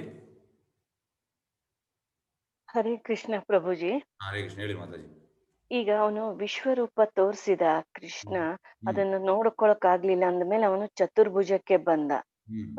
ಆದರೆ ಕೊನೆಯ ಶ್ಲೋಕಗಳಲ್ಲಿ ಅವನು ಸುಮ್ನೆ ನಿಂತಿರೋ ಕೃಷ್ಣ ಇದ್ದ. ಸೊ ನಿಜವಾದ ಭಕ್ತರು ಆ ರೂಪ ನೋಡ್ಲಿಕ್ಕೆ ಇಷ್ಟಪಡ್ತಾರೆ ಅಂತ ಹೇಳಿದ್ರೆ, ಸೊ ನಾವು ಯಾವ ರೂಪನ ನಾವು ತಲೆನಲ್ಲಿ ಇಟ್ಕೋಬೇಕು? ವಿಶ್ವರೂಪ ಶ್ರೇಷ್ಠ, ಚತುರ್ಭುಜ ಶ್ರೇಷ್ಠ, ಅಥವಾ ಅವನು ಸುಮ್ನೆ ನಿಂತಿರೋದು ನಿಜವಾದ ಭಕ್ತರು ಅದನ್ನ ನೋಡ್ತಾರೆ ಅಂತ ಹೇಳಿದ್ರಲ್ಲ, ಯಾವುದು ಕೃಷ್ಣನ? ಓಕೆ ಓಕೆ, ಸರಿ ಸರಿ ಸರಿ. ಆಮೇಲೆ ಅವನ್ ವಿಶ್ವರೂಪ ತೋರಿಸಿದ ಮೇಲೆ ಡೈರೆಕ್ಟ್ ಕೃಷ್ಣ ನಾರ್ಮಲ್ ಮನುಷ್ಯನ ರೂಪದ 2 ಕೈದೆ ತೋರಿಸಬಹುದಿತ್ತಲ್ವ, ಚತುರ್ಭುಜಕ್ಕೆ ಯಾಕೆ ಬಂದವನು? ಅಥವಾ ಅರ್ಜುನನೇ ಚತುರ್ಭುಜ ತೋರ್ಸು ಅಂತ ಭಕ್ತರದೆಲ್ಲ ಕೇಳ್ತಾನೆ ಅನ್ನೋ ತರಕ್ಕೆ ತೋರ್ಸಿದ್ರ ಅದನ್ನ? ನೋಡಿ, ಚತುರ್ಭುಜ ಹೇಗಾದ್ರೆ ಆಕ್ಚುಲಿ ಈ ಕೃಷ್ಣನ ರೂಪ ಆ ಮಾಮೂಲಿ ಮನುಷ್ಯರ ಹಾಗೆ, ಗೊತ್ತಾಯ್ತಾ? ನಿಜ, ಅದು ನಿಜವಾದ ರೂಪ. ಅದು ಚತುರ್ಭುಜದಲ್ಲಿ ಕೂಡ ಹೇಗಂದ್ರೆ ನಮ್ಗೆ ರೆಸ್ಪೆಕ್ಟ್ ಉಂಟು. ರೆಸ್ಪೆಕ್ಟ್ ಅಂದ್ರೆ ಈಗ ಹೇಗಂದ್ರೆ, ಈಗ ಜಡ್ಜ್ ಅಲ್ಲಿ ನಾವು ಆ ಒಂದು ರೆಸ್ಪೆಕ್ಟ್ ರೂಪದಲ್ಲಿ ನಾವು ನೋಡುದಿಲ್ವಾ? ಅದೇ ಜಡ್ಜ್ ಮನೆಗೆ ಬರುವಾಗ ಅವರ ಮನೆಯಲ್ಲಿ ಅವರ ಮಕ್ಕಳೊಟ್ಟಿಗೆ ಮಾಮೂಲಿ ಇರ್ತಾರೆ, ಗೊತ್ತಾಯ್ತಾ? ಆ ಜಡ್ಜ್ ಅಲ್ಲಿ ಕೋರ್ಟ್ ಅಲ್ಲಿ ಹೇಗಿರ್ತಾರೆ, ನಾವು ರೆಸ್ಪೆಕ್ಟ್ ಕೊಡುದು ನೋಡಿದ್ದೇವೆ. ಅದೇ ಚತುರ್ಭುಜ, ಶಂಖಚಕ್ರ ಗದಾ ಪದ್ಮ, ಅದು ರೆಸ್ಪೆಕ್ಟ್ ಕೊಡುವಂಥದ್ದು. ಅದು ನಾರಾಯಣ ಫಾರ್ಮ್. ಅದ್ರಲ್ಲಿ ನಾವು ಡಿಸ್ಟೆನ್ಸ್ ಉಂಟು, ತುಂಬಾ ಹತ್ತಿರ ಹೋಗ್ಲಿಕ್ಕೆ ಆಗುದಿಲ್ಲ. ಅದು ಕೃಷ್ಣನ ಫಾರ್ಮ್ ಅಲ್ಲಿ ನಿಮ್ಗೆ ಹತ್ತಿರ ಹೋಗಿ ಕೃಷ್ಣನ ಹೆಗಲಲ್ಲಿ ಕೈ ಹಾಕ್ಬಹುದು. ಅರ್ಜುನ ಹೇಗೆ ಮಾಡ್ತಿದ್ದ ಆ ರೀತಿ ಮಾಡ್ಬೋದು. ಅಲ್ಲ, ಅವನು ಅರ್ಜುನ ಚತುರ್ಭುಜ ತೋರ್ಸು ಅಂತ ಕೇಳಿದ್ನಲ್ಲ, ಅದು ಏನಕ್ಕೆ? ಅರ್ಜುನ ಚತುರ್ಭುಜ ಯಾಕೆ ಕೇಳಿದ ಅಂದ್ರೆ, ಅದೇ ಎಂತ ಹೇಳುದು, ಆ ಚತುರ್ಭುಜ ನಾರಾಯಣ ಫಾರ್ಮ್ ಗೊತ್ತಾಯ್ತಾ? ಹ ಅದು ಎಂತ ಹೇಳುದು, ಅವನಿಗೆ ಆ ಮೂಮೆಂಟ್ಗೆ ಅದು ಬೇಕಿತ್ತು, ಚತುರ್ಭುಜ ಓಕೆ, form. ಸರಿ. ಗೊತ್ತಾಯ್ತಾ? ಹ ಅದ್ರಲ್ಲಿ ಓಕೆ. ಏನು ಭಯ ಆಗುದಿಲ್ಲ, ಅದರಲ್ಲಿ ಆ ಡ್ಯೂ ರೆಸ್ಪೆಕ್ಟ್ ಆಗ್ತದೆ. ಆದ್ರೆ ಆ ಕೃಷ್ಣ ಮತ್ತೆ ಯಾಕೆ ಹೇಳಿದಂದ್ರೆ ನೋಡಿ, ಅವ ಚತುರ್ಭುಜ ಫಾರ್ಮ್ ಯಾಕೆ ಹೇಳಿದಂದ್ರೆ, ಹ್ಮ್ ಅವ ಲಾಸ್ಟಿಗೆ ಹೇಳ್ತಾನೆ, ನಾನು ನಿನ್ನನ್ನು ಅಪಹಾಸ ಮಾಡಿದೆ, ನಿನ್ನನ್ನೊಂದು ಗೆಳೆಯನಾಗಿ ಎಣಿಸಿದೆ, ಗೊತ್ತಾಯ್ತಾ? ಹ್ಮ್ ಹಾಗಾಗಿ ಅವನಿಗೆ ಆ ಆ ರೂಪ ಅವನಿಗೆ ಎಂತಾಗುದು, ಆ ಕೃಷ್ಣನ ನಿಜವಾದ ರೂಪ, ಅದರಲ್ಲಿ ಅವನಿಗೆ ಆ ಗೆಳೆಯನ ಭಾವನೆ ಉಂಟು, ಗೊತ್ತಾಯ್ತಾ? ಚತುರ್ಭುಜ ರೂಪದಲ್ಲಿ ಆ ನಾರಾಯಣ ಫಾರ್ಮ್, ಅದು ರೆಸ್ಪೆಕ್ಟ್, ಕೃಷ್ಣನಿಗೆ ಕೊಡುವಂತ ರೆಸ್ಪೆಕ್ಟ್ ಫಾರ್ಮ್ ಉಂಟು. ತಿಳಿದಾ? ಹರೇ ಕೃಷ್ಣ. ಹರೇ ಕೃಷ್ಣ. ತಿಳಿದ ಮಾತಾಜಿ? ನನ್ಗೆ ಹಾ ಕೊನೆಯದು ಏನು ಕೇಳಿಸ್ಲಿಲ್ಲ, ಲೈನ್ ಕಟ್ ಆಗಿ ಹೋಗ್ಬಿಟ್ಟಿತ್ತು ಗುರುಜಿ. ಕೊನೆ ಸೆಂಟೆನ್ಸ್ ಏನು ಕೇಳಿಸ್ಲಿಲ್ಲ, ಅವನ್ ಯಾಕೆ ಯಾವ್ದು ಕೊನೆ ಚತುರ್ಭುಜ ಸೆಂಟೆನ್ಸ್? ಅಂತ. ಹ ಯಾವ್ದು ಕೊನೆ ಸೆಂಟೆನ್ಸ್? ಕೊನೆ ಸೆಂಟೆನ್ಸ್ ಅಂದ್ರೆ ಅವ್ನ್ ಚತುರ್ಭುಜ ಯಾಕೆ ಕೇಳ್ದ ಅಂತ ಹೇಳಿದ್ರೆ ಅಲ್ಲಿಂದ ತುಂಬಾ ಡಿಸ್ಟರ್ಬೆನ್ಸ್ ಬಂದ್ ಕೇಳಿಸ್ಲೇ ಇಲ್ಲ ನಂಗೆ. ನೋಡಿ ಹೇಗೆ ಅಂದ್ರೆ, ಅವ ಅಲ್ಲಿ ಹೇಳ್ತಾನೆ, ಕೃಷ್ಣ ನಿನ್ನನ್ನು ನಾನು ಒಟ್ಟಿಗೆ ನಾವು ಇರುವಾಗ, ಒಟ್ಟಿಗೆ ಮಲಗುವಾಗ ನಿನ್ನನ್ನು ನಾನು, ಓ ಯಾದವ, ಓ ಕೃಷ್ಣ, ಓ ಗೆಳೆಯ, ಮತ್ತೆ ನಿನಗೆ ನಾನು ಒಟ್ಟಿಗೆ ನಾವು ಮಲಗುವಾಗ ಅಪಹಾಸ್ಯ ತಮಾಷೆ ಎಲ್ಲ ಮಾಡಿದ್ದೇನೆ ಅಂತೆಲ್ಲ ಹೇಳಿದ್ದಾನೆ, ಗೊತ್ತಾಯ್ತಾ? ಹಾಗಾಗಿ ಈಗ ಎಂತ ಅಂದ್ರೆ, ಆ ಭ್ರಮೆಯಿಂದ ಹೊರಗೆ ಬರ್ಲಿಕ್ಕೆ ಅವ ಚತುರ್ಭುಜ ಫಾರ್ಮ್ ಅನ್ನು, ನಾರಾಯಣ ಫಾರ್ಮ್ ಅನ್ನು ಕೇಳಿದ. ಆದ್ರೆ ನಿಜವಾದ ಫಾರ್ಮ್ ಕೃಷ್ಣನ 200 ಫಾರ್ಮ್. ತಿಳಿದಾ? ತಿಳಿತು. ಧನ್ಯವಾದ ಪ್ರಭುಜಿ, ಧನ್ಯವಾದ.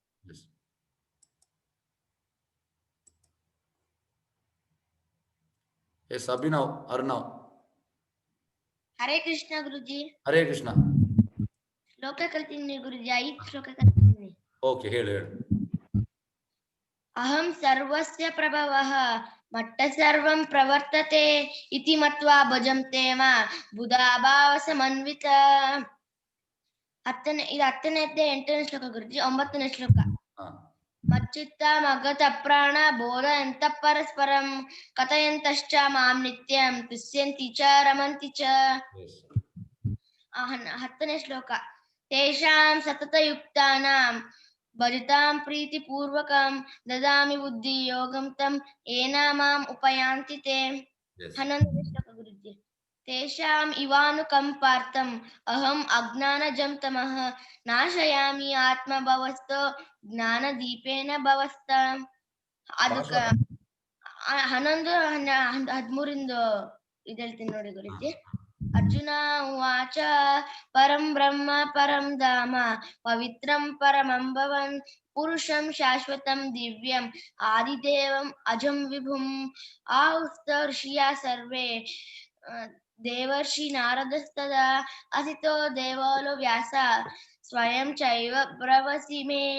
S, okay, very good. Arnav ಹೇಳು, ಯಾವ್ದು ಕಲ್ತಿದ್ದೀಯಾ? ಶ್ಲೋಕ ಗುರುಜಿ. ಯಾವ ಶ್ಲೋಕ? 10ನೇ ಅಧ್ಯಾಯ 8ನೇ ಶ್ಲೋಕ. ಅದೇ ಹೇಳು. 10ನೇ ಅಧ್ಯಾಯ 8ನೇ ಶ್ಲೋಕ.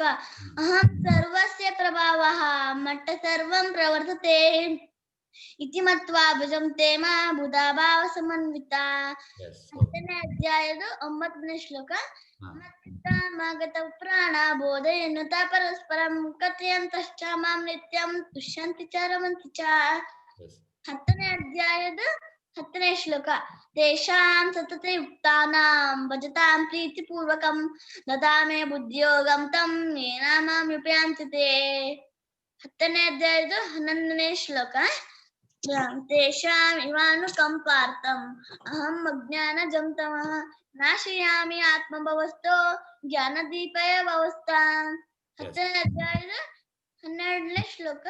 ಅರ್ಜುನ ಉವಾಚ ಪರಬ್ರಹ್ಮ ಪರಂ ಧಾಮ ಪವಿತ್ರಂ ಪರಮಂ ಭವಂ ಪುರುಷಂ ಶಾಶ್ವತಂ ದಿವ್ಯಂ ಆದಿದೇವ ಅಜಂ ವಿಭುಂ. Yes, okay, very good. Guruji, ನಂಗೊಂದು ಪ್ರಶ್ನೆ ಉಂಟು ಗುರುಜಿ. ಹೇಳು. ಹೆಂಗೆ ಭಗವದ್ಗೀತಾದಲ್ಲಿ ಕೃಷ್ಣ ಅರ್ಜುನನ್ಗೆ ಹೇಳ್ತಾನೋ? ಕೃಷ್ಣ ಕೃಷ್ಣ ಅರ್ಜುನನ್ಗೆ ಹೇಳ್ತಾನಲ್ಲ ಭಗವದ್ಗೀತೆನ, ಹೌದೌದು. ಹಂಗೆ ಭಾಗವತಂನೇ ಯಾರಿಗೆ ಹೇಳ್ತಾರೆ ನೋಡು ಹೇಗೆ ಅಂದ್ರೆ, ಇದಕ್ಕೆ ನಿಂಗೆ ನಾನು ಉದಾಹರಣೆ ಕೊಡ್ತೇನೆ. ಈಗ ನಿನ್ನ ಮನೆಗೆ ನೆಂಟರು ಬರ್ತಾರೆ, ಯಾರಾದ್ರೂ ಬರ್ತಾರೆ. ನೆಂಟರು ಬಂದು ಮನೆಯಲ್ಲಿ ನೀವು ಯಾರು ಇರುವುದಿಲ್ಲ, ತಂದೆ ಇರ್ತಾರೆ ಒಬ್ಬರೇ. ಆಗ ಅವರು ಬಂದು ನಿಮ್ಮ ತಂದೆಯ ಬಗ್ಗೆ ಹೇಳ್ತಾರೆ. ಆಗ ತಂದೆ ಅಂತ ಹೇಳ್ತಾರ? ಇಲ್ಲ, ಹೇಳುದಿಲ್ಲ. ಮತ್ತೆ ಎಂತಾಗ್ತದೆ, ನಿಮ್ಮ ತಂದೆ ಹೊರಗೆ ಹೋಗ್ತಾರೆ, ಮತ್ತೆ ನಿಮ್ಮ ತಾಯಿ ಮತ್ತೆ ನೀವಿರ್ತೀರಿ. ನೀವಿರುವಾಗ ಬರ್ತಾರೆ, ಬಂದು ತಂದೆಯ ಬಗ್ಗೆ ಕೇಳ್ತಾರೆ. ಆಗ ನೀವು ತುಂಬಾ ಎಕ್ಸ್ಪ್ಲೇನ್ ಮಾಡ್ತೀರಿ ತಂದೆಯ ಬಗ್ಗೆ. ನೀವು ಕೂಡ, ಮಕ್ಕಳು ಕೂಡ ಎಕ್ಸ್ಪ್ಲೇನ್ ಮಾಡ್ತೀರಿ, ನಿಮ್ಮ ತಾಯಿ ಕೂಡ ಎಕ್ಸ್ಪ್ಲೇನ್ ಮಾಡ್ತೀರಿ. ಹಾಗಾಗಿ ಭಾಗವತಂ ಎಲ್ಲ ಶುದ್ಧ ಭಕ್ತರು ಕೃಷ್ಣನ ಬಗ್ಗೆ ಎಕ್ಸ್ಪ್ಲೇನ್ ಮಾಡುದು. ಭಗವದ್ಗೀತಾ ಕೃಷ್ಣ ಸ್ವತಃ ಹೇಳುದು. ಗೊತ್ತಾಯ್ತಾ? ಇಲ್ಲಿದಾ? ಅರ್ಥ ಆಯ್ತು ಗುರುಜಿ. ಅರ್ಥ ಆಯ್ತಲ್ಲ? Okay, yes, very good, very good. Okay, Bindu Deepak ಅವರೇ. ಎಸ್, ಹರೇ ಕೃಷ್ಣ ಪ್ರಭುಜಿ. ಹೇಳಿ.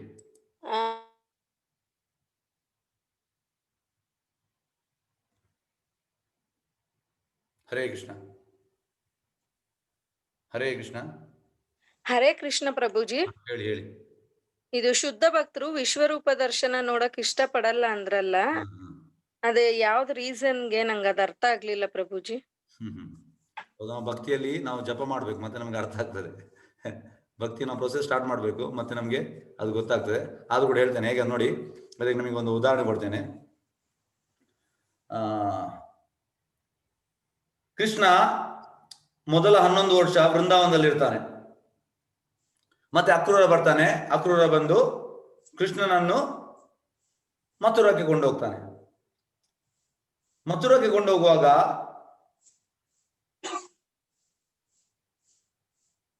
ಹೇಗೆಂದ್ರೆ ವೃಂದಾವನವಾಸಿಗಳು ಎಲ್ಲ ಅಂದ್ರೆ ಎಲ್ಲರೂ ಬೀಳ್ತಾ ಇದ್ದಾರೆ ನೆಲದಲ್ಲಿ. ಕೃಷ್ಣ ಹೋಗ್ಬೇಡ. ಮತ್ತೆ ಅಕ್ರೂರನಿಗೆ ಅವರ ಎಲ್ಲ ಗೋಪಿಕೆಯರು, ರಾಧಾರಾಣಿ, ಯಶೋದೆ, ನನ್ಮರ, ಅವರ ಎನಿಮಿ ಯಾರಂದ್ರೆ ಅಕ್ರೂರ. ಯಾಕಂದ್ರೆ ಅಕ್ರೂರ ಅಲ್ಲಿ ಬಂದು ಅವನನ್ನು ಕೊಂಡೋದ. ಹಾಗಾಗಿ ಅವ ಗ್ರೇಟೆಸ್ಟ್ ಎನಿಮಿ ಅಂತ ಅವರು, ಅಂದ್ರೆ ಅವ್ರಿಗೆ ಎನಿಮಿ ಇಲ್ಲ ಅದು ಕೂಡ, ಯಾಕಂದ್ರೆ ಕೃಷ್ಣನ ದೂರ ಮಾಡಿದಲ್ಲ. ಹಾಗಾಗಿ ಕೊಂಡೋಗ್ತಾನೆ. ಕೊಂಡೋದ ಮೇಲೆ ಎಂತಾಗ್ತದೆ, ಅವ ಮಥುರದಲ್ಲಿ ಇರ್ತಾನೆ. ಮಥುರದಿಂದ ಮತ್ತೆ 11 ವರ್ಷ ಅಲ್ಲಿ ಇರ್ತಾನೆ. ಮತ್ತೆ ಅವ ದ್ವಾರಕೆಗೆ ಹೋಗ್ತಾನೆ. ಕಂಸನೆಲ್ಲ ಕೊಂದ ಮೇಲೆ ಅಲ್ಲಿ ದ್ವಾರಕೆಗೆ ಹೋಗ್ತಾನೆ. ದ್ವಾರಕೆ ಹೋದ ಮೇಲೆ ಎಂತಾಗ್ತದೆ ಅಂದ್ರೆ, ಅವ ವೃಂದಾವನಕ್ಕೆ ಮಥುರೆಗೆ ಹೋದ ಮೇಲೆ ಕೂಡ ಬರ್ಲಿಲ್ಲ ಅವ. ಮತ್ತೆ ದ್ವಾರಕೆ ಹೋದ ಮೇಲೆ ಉದ್ದವ ಕೃಷ್ಣನ ಗೆಳೆಯ, ಆ ಸಾಖ್ಯ ಭಾವದಲ್ಲಿದ್ದಾನೆ. ಉದ್ದವ ಎಂತ ಮಾಡ್ತಾನೆ ಅಂದ್ರೆ, ಉದ್ದವ ಆ ವೃಂದಾವನ ಲೀಲೆಗಳನ್ನು ಹೇಳ್ತಾನೆ. ಆ ವೃಂದಾವನ ಲೀಲೆಗಳನ್ನು ಹೇಳುವಾಗ ಕೃಷ್ಣ ಪೂರ್ತಿ ಎಕ್ಸ್ಟ್ರೆಸ್ಸಿಗೆ ಬರ್ತಾನೆ. ಅಂದ್ರೆ ಆ ಒಂದು ಎಕ್ಸ್ಟ್ರೆಸ್ ನಾವು ಹೇಳುವ ಇದಿಲ್ಲ, ಅಂದ್ರೆ ಅಷ್ಟು ಒಂದು ಪ್ರೇಮದ ಉನ್ನತ ಮಟ್ಟಕ್ಕೆ ಬರ್ತಾನೆ. ಮತ್ತೆ ಅಲ್ಲಿ ಬೀಳ್ತಾನೆ, ಇಮಿಡಿಯೇಟ್ ಅನ್ಕಾನ್ಶಿಯಸ್ ಆಗಿ ಬೀಳ್ತಾನೆ. ಬಿದ್ದ ಕೂಡಲೇ ವಾಪಸ್ ಅವ ಎದ್ದು ಅವ ಹೇಳುದು, ಉದ್ದವನಂತ ಹೇಳ್ತಾನೆ, ನೀನು ಹೋಗಿ ಹೇಳು ವೃಂದಾವನ ವಾಸಿಗಳಿಗೆ ನಾನು ಬರ್ತಾ ಇದ್ದೇನೆ ಅಂತ. ಅದಕ್ಕೆ ಉದ್ದವ ಎದರಿ, ಇಲ್ಲ ನಾನು ಹೋದ್ರೆ ಅವನಿಗೆ ಹೆದರಿಕೆ ಆಗ್ತದೆ. ಅಂದ್ರೆ ವೃಂದಾವನ ವಾಸಿಗಳು ಈಗ ಅಲ್ಲಿ ಅಂದ್ರೆ ಅವ್ರು ಹುಚ್ಚರಾಗಿದ್ದಾರೆ ಎಲ್ಲರೂ, ಕೃಷ್ಣ ಇಲ್ಲದೆ. ಮತ್ತೆ ಕಡೆಗೆ ಸುಭದ್ರೆ ಮತ್ತೆ ಬಲರಾಮನ್ನು ಹೇಳುದು ಹೋಗು ಅಂತ. ಹಾಗಾಗಿ ಆ ಹೋಗುವ ಕೃಷ್ಣ ಫಸ್ಟಿಗೆ ಸುಭದ್ರೆ ಹೋಗುದು, ಮತ್ತೆ ಫಸ್ಟಿಗೆ ಬಲರಾಮ ಹೋಗುದು, ಮತ್ತೆ ಸುಭದ್ರೆ, ಮತ್ತೆ ಕೃಷ್ಣ ಹೋಗುವಂಥದ್ದು. ಅದು ರಥಯಾತ್ರೆ, ವೃಂದಾವನಕ್ಕೆ ಹೋಗುವಂಥದ್ದು.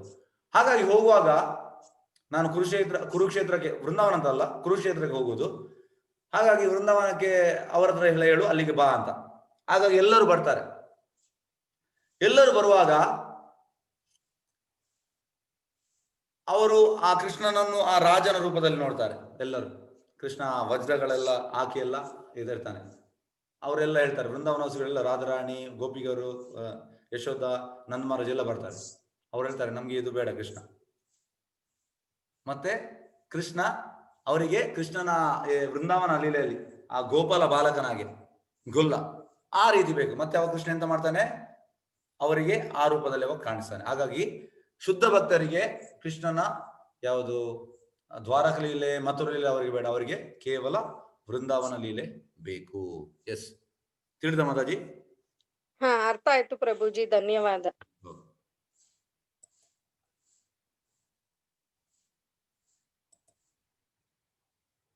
ಎಸ್ ವೀಣಾ ಜಟ್ಟಿ.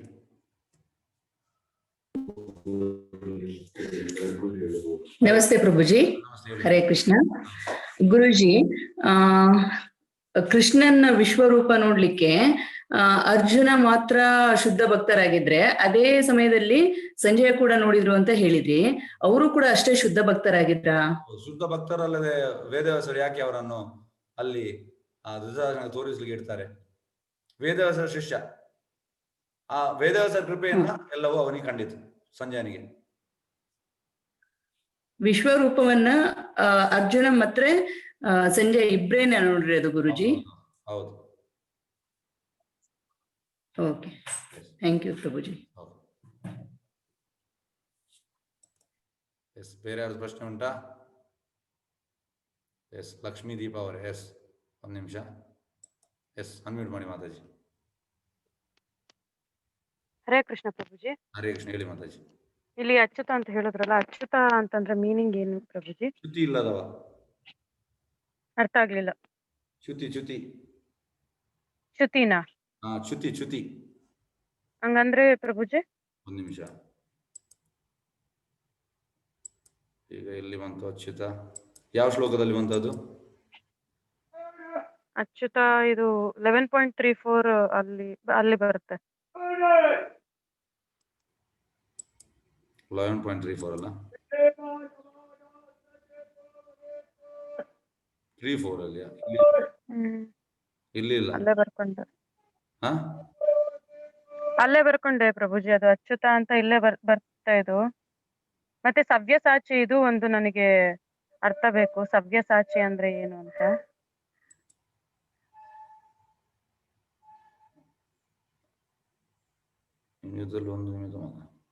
ಇಲ್ಲಿ ಸವ್ಯಸಾಚಿ ಬರುತ್ತೆ ಪ್ರಭುಜಿ. 11.33 ಇದೆ. 11.33 ಅಲ್ಲೇ ಸವ್ಯಸಾಚಿ ಬರುತ್ತೆ. 11.33 ಸವ್ಯಸಾಚಿ. ಹಾ,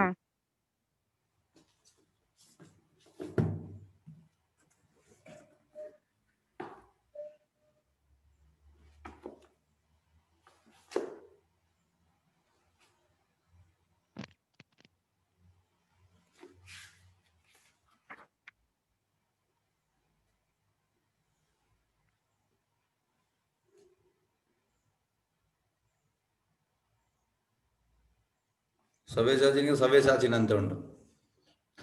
ಅದೊಂದು ನನ್ನ ಲೆಕ್ಕದಲ್ಲಿ ಒಂದು ಹೆಸರು, ಸವ್ಯಸಾಚಿ. ಅದು ಹೆಸರು.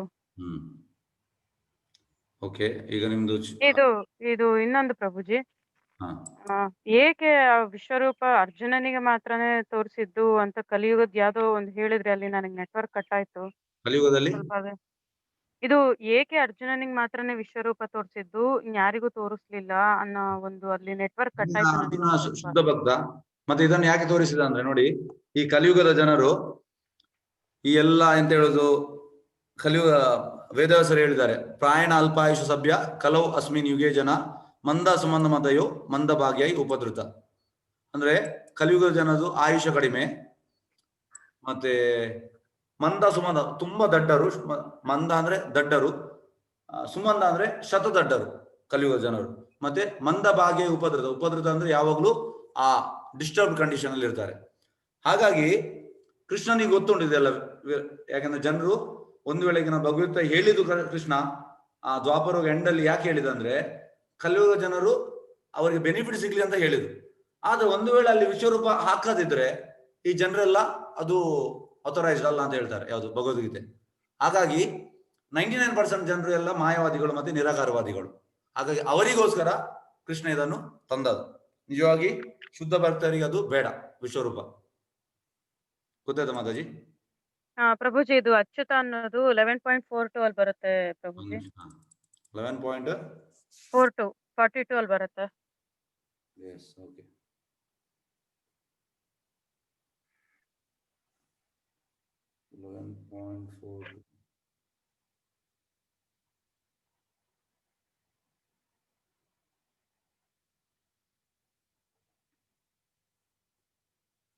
ಫೋಟೋ ಅಲ್ಲಿ ಇಲ್ಲ, ಒಂದು ನಿಮಿಷ. ಅಲ್ಲ ಏನ 11.42 ಏಕೋತ ವಾಪ್ಯಚ್ಯುತ ತತ್ಸಮಕ್ಷಂ. ಆ ಶ್ಲೋಕದಲ್ಲಿ ಅಚ್ಯುತ ಅಂತ ಬರುತ್ತೆ ಪ್ರಭುಜಿ. ಯಾವುದು 42 ಅಲ್ಲ ಏನ 11th ಇಲ್ಲ 42 ಅಲ್ಲಿ ಇಲ್ಲ.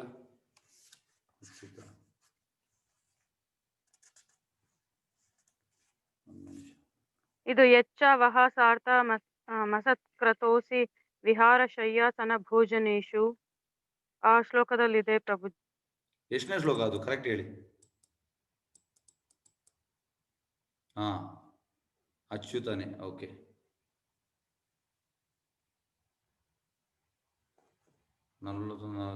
ಓಕೆ.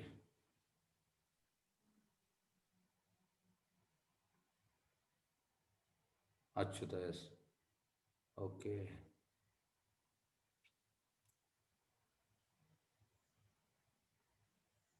ಇದೆಯಾ? ಹಾ